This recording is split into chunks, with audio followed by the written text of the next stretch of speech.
What's going on, guys? PlaybyPlayGaming here, back with another Epic 7 video. Today we're going over Wyvern 13. So we finally were able to get a team comp together that has a somewhat okay chance of actually getting through the stage. So again, thank you Free Unequip, because without Free Unequip I was not going to be able to Frankenstein together a team.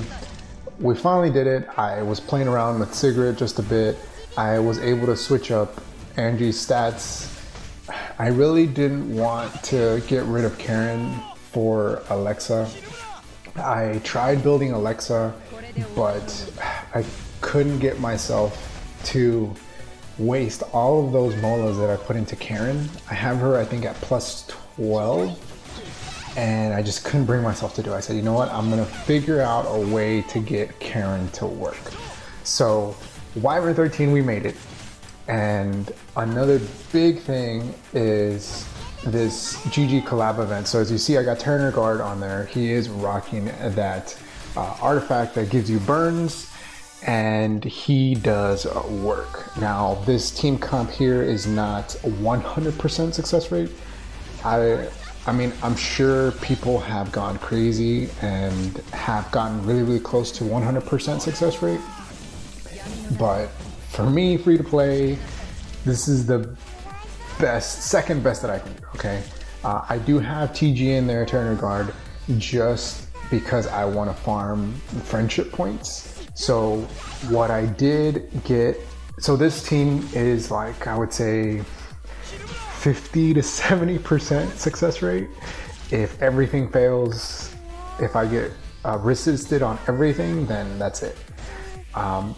What I had been doing is I had Seaside Bellona in there instead of Turner Guard, just because she gives a lot more debuffs, and then again that additional defense break. So what you want to do is you want to make sure you have at least one defense breaker. It's better if you have two, just because you'll be able to do a little bit more damage. You do want your team hard hitters to be somewhat fast. I tried playing around with their speed, but I don't have that much speed gear, so you know, it is what it is. I think I got Turner Guard to maybe like 190 speed or 200 speed, somewhere around there. We'll look at the stats here in a bit, but the workhorse is definitely Sigrid. I do depend on Sigrid's debuffs. So those bleeds that she gives pretty much is what defines whether this is a pass or a fail. The burns on Turner Guard are not consistent at all, especially because the artifact that's on him is not fully maxed out. And I don't think I'm ever going to do it, just because of the amount of resources that you need.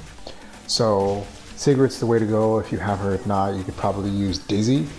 I think what I'll probably do is sub Turner Guard for Dizzy coming up once her banner releases. I don't have Dizzy, so that'll definitely increase survival of the team. So it looks like we're almost done here.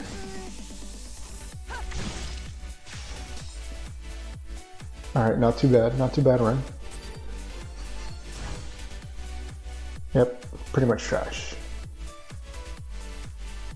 All right, guys, here's the team comp in front of you. We'll start off with Angie here. So Angelica is on the thicker side. I do have this memory imprint. You don't have to have this. I would say maybe these are stats you should aim for. Ideally, you would want her to be a lot faster than 155 speed, but she is pretty tanky. I would say in order to really increase the survival of your team, it's all going to be dependent on those debuffs. So as long as you're landing consistent debuffs, your tank should have no problem remaining alive for the duration of the battle, right? But she's at 1500 defense, 22k HP, 155 speed. I played around with having her a little bit less tanky, like at 200 speed, 18k health. I think it was like still 1500 defense, but she would not survive. She would just get pushed back all the way, and she wouldn't heal for enough. In the end, she wouldn't survive. But I do have her on that free health set that we got from logging in. I do have her on speed boots, even though she's on 155, she's still on speed boots, just so that she can cycle through her turns pretty fast. I do have her on idle shear. This really helps, especially if you can't get your entire team to 200 speed, right? That's the ideal where you would want them to be in order to guarantee you go as many times as possible before the barrier phase. But if you plan to go this strategy, you already know, idle shear, make your DPS as strong as possible. Every time the Wyvern hits your main tank here, which is Angie, it's going to push up your DPS with the highest attack, and that's going to compensate for any speed that you might be lacking. For me, it was increasing Karen's speed, I believe. She is at 193 speed right now, so that's why it's kind of weird. She's at 193 speed, 85% crit chance, 273 crit damage, only 2500 attack. That's definitely attainable.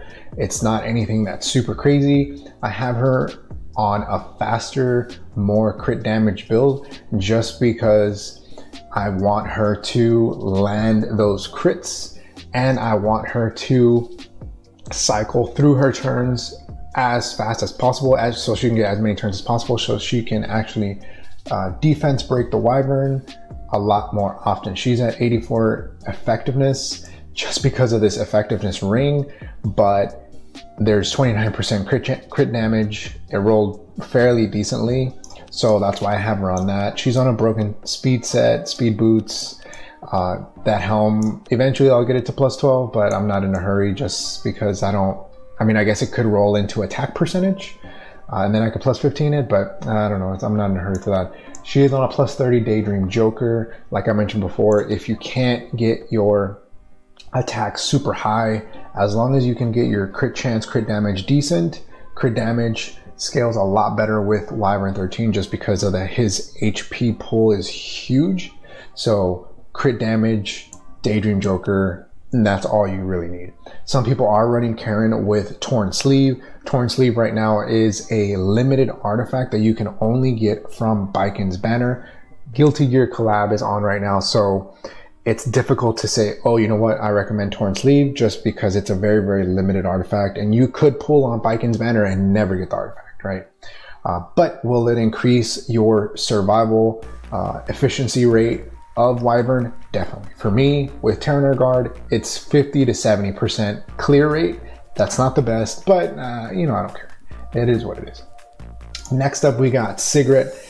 Again, she's at 2500 attack, but she's pretty much at 100 crit chance, 315 crit damage. Effectiveness is also 71.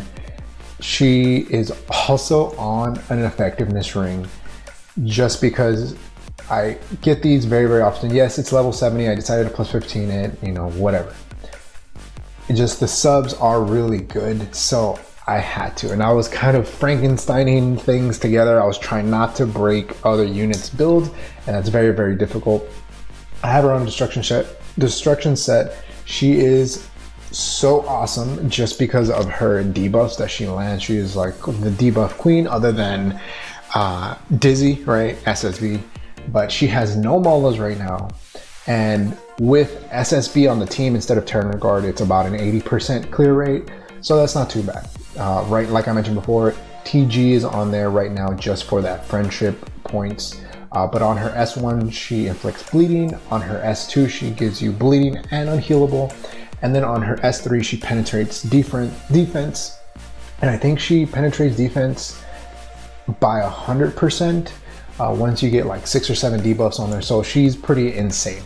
I've been debating whether or not to give her Molas, but she's fine for now. Maybe if I have excess Molas, I'll think about it. But she is on the exclusive equipment. The second for her S2, this one increases her attack by 14%. The S2 gives you a 20% chance of inflicting bleeding when you use her S2. Or her S1, I believe. Yeah, her S1, so it's this one right here. So it gives you, so she's at an 80% chance. I think you can get it to 100% chance. See, 85, 90. No, 90% chance, okay. So definitely is one of the main reasons that it's going to be one of my win conditions, right? So if you're using Sigrid, it's going to be your win condition whether she lands her debuffs or not. If you're like me, if you have a team, right? But she does a lot of damage when that defense break lands and there's a bunch of debuffs, everything is landing. She does a work. Her gear isn't amazing. I'll kind of go through it really quick here. She is on speed boots just because I want her to cycle her turns as fast as possible. So ideally you would want her maybe, well, depending on how you build her, right? But you would want her at least like in that 170 plus speed, just so that you can guarantee yourself at least 3 turns before the barrier phase, like I mentioned before. Next up, who do we have? I think we have Terranor Guard, right? So with Terranor Guard's build, he is there for support only. So as you notice, his effectiveness is 69%. You want 65% or higher for Wyvern 13, just so you can ensure you land those debuffs. But just keep in mind, there's still that 15% effect resistance that you cannot get past. So more than likely, your team is going to get resisted a lot. So he is on 199 speed, so almost 200 speed. And I want him, again, as fast as possible, just so that he can cycle through his turns as much as possible. I want him to defense break Wyvern. He is going to have a 75% chance to decrease defense with his S1 maxed. And then with his S2, he has a 10% chance to dual attack. The dual attack does come in clutch from time to time. It is a 10% chance, so it's not that great. However, when it does land, it pushes up your entire team, so it gives your team a 25% combat readiness, and it increases his attack. So if you definitely wanted to build him as a damage dealer, if he's your only defense breaker on the team, you could go higher crit chance, crit damage, maybe make him a little bit slower. I would definitely switch out maybe, or at least try giving him maybe a unity set. Not necessary. He is on a broken speed set, so his stats are not good at all. But I mean, if I can do it with this, I'm sure that you have a lot better gear than I do. And he is, like I said, just there for the defense break. I want him to cycle through it. He is on this limited artifact called a Junkyard Dog right now. If you're watching this video, make sure you go and farm that, limit break it. If you're watching this after, I'm sorry, there's no other way you can get this artifact. So it might be a little bit more difficult for you to use Terranor Guard unless you're using other units who provide a lot more debuffs. And so I have Junkyard Dog on Terranor Guard just to give me that additional debuff of landing burn on an enemy. He has only a 35% chance. If you max this all the way to plus 30, it goes to 50% chance. So there's still RNG involved. However, it gives you just another layer for you to succeed, right? Just to land more debuffs if you're struggling with that. So he is there. He's at level 50, not fully awakened. I don't really plan to do anything with him or 6-arm or anything, just because his last 2, it gives him attack and health, which I don't need. I didn't build him as a damage dealer. Could I speed up my Wyvern run by making him a damage dealer? Yes, definitely. I think that if I were to really invest in Terranor Guard, I could definitely increase the speed, efficiency of my runs. But I mean, I'm not going to build Terranor Guard. He's just there to farm friendship points until he gets to 6, maybe 10. I don't know. We'll see. But my main unit that I am using and that I did not feature was Seaside Bellona. And I didn't feature her just because she is a limited unit. So I wanted to provide some options for you guys that don't have any limited units. You might have the team comp that I used in front of you. You might be using free-to-play units, but SSB is good. All I'm going to say is when she drops again in the rerun coming in the summer, because I got resources at Smilegate, super creative, just kidding. But I'm pretty sure they're going to rerun. If they reran Luna's banner, I'm sure, and Deanne's banner, I'm sure they're going to rerun Seaside. So pick her up. She's definitely going to add to your Wyvern team. Another unit that I do not have that I wish that I had, which I will be pulling for, so I will have soon, is Dizzy. So if you are struggling and you are playing right now during the GG collab, definitely pick up Dizzy when she drops, especially if you're struggling in Wyvern 13. She gives you those debuffs. She's insane. Maybe I can make another video down the line with Dizzy on my Wyvern team. If not, I'm pretty sure you can find videos out there. All right, guys, that's gonna be the video.